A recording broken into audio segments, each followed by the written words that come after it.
Verdiye ve Şahmoza, Orhanlı İsmail'deki liseye rakimi Cuyno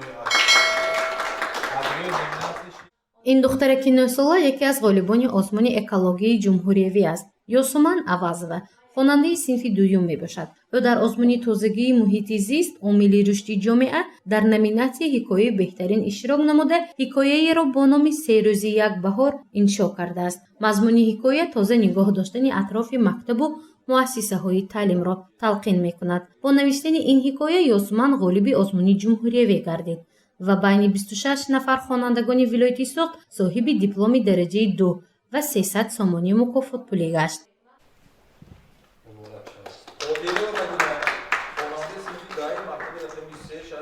баробари Ёсуман Авазоваи хурдсол дар озмуни ҷумҳуриявии тозагии муҳити зист омили рушди ҷомеа 26 нафар хонандагони вилояти Суғд иштирок намуданд. Довталабон дар номинатсияҳои гуногун мавод ва видеороликҳои худро ба комиссияи марказӣ пешниҳод карданд. дар натиҷа 14 нафар хонандагони вилояти Суғд соҳиби ҷоиза ва диплому тӯҳфаҳои пулӣ гардиданд.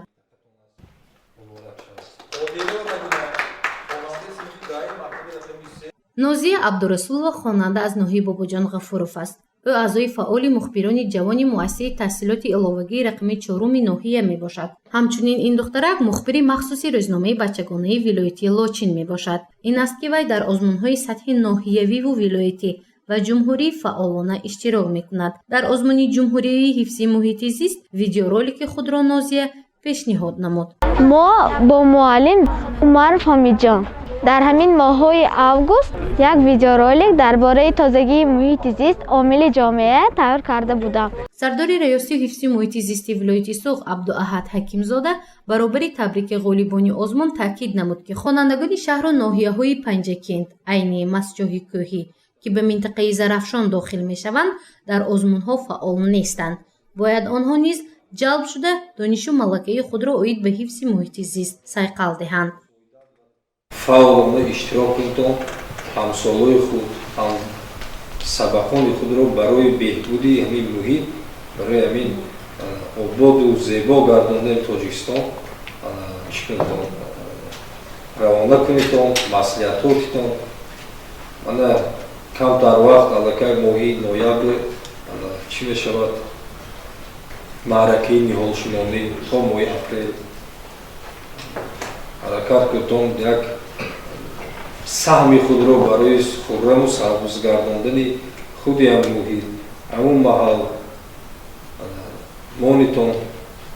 мудири шӯъбаи экология ва ҳифзи муҳити зисти донишгоҳи давлатии Хуҷанд ба номи академик Бобоҷон Ғафуров ҳадафи асосии озмунро бедор намудани завқи хонандагон ба экология ва ҳалли муаммоҳои ҳифзи муҳити зист, риояи тозагиву озодагӣ дар минтақаҳои гуногуни вилоят арзёбӣ намуд, зеро ҳар фард барои нигоҳ доштани тозагӣ саҳми бузург гузошта метавонад, то муҳити зисташро аз партову ифлосиҳо ҳифз намояд.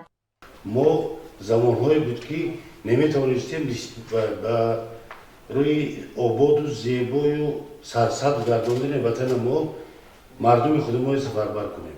мана имрӯз шукрона давлати мо ором осуда ҳама мо якҷоя дар партави талошҳою заҳматҳои асосгузори сулҳу ваҳдати миллӣ пешвои миллат президенти ҷумҳурии Тоҷикистон муҳтарам Эмони Раҳмон якҷоя боварӣ дорам ки кӯшиш менамоем ва Тоҷикистони мо имрӯза боз зеботару хубтар мешавад.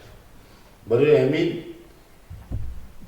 аз ҷониби давлати Тоҷикистон донишгоҳҳои зиёд мавҷуданд ки масалан мо дар донишгоҳи давлати Хуҷанд ба номи академик Бобоҷон Ғафуров аз рӯи ихтисосҳои ҳам эколог худи эколог ки баъдан метавонад нозири мақомоти ҳифзи муҳити зист бошад, экологи соҳаи кишоварзӣ ва дигар соҳаҳо мутахассис таъин мекунем.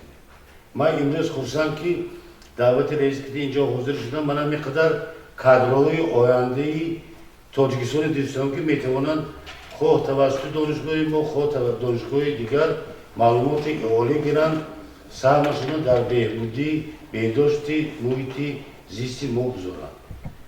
ба ғайр аз хонандагони муассисаҳои таълимӣ ба озмуни мазкур 12 нафар кормандони воситаҳои ахбори оммаи вилояти Суғ иштирок намуданд. 6 нафар ғолибиятро ба даст оварда соҳиби ҷоизаву диплом шуданд. ҳадафи асосии иштироки хабарнигорон дар озмун тарғиб ва ҷалби сокинону меҳмонон ба озодагиву покизакорӣ, ҳифз намудани табиат аз партову ифлосиҳо мебошад. гузориши Мафнушкур ва Насим Раҳимов барои барномаи иттилоотии Хабар.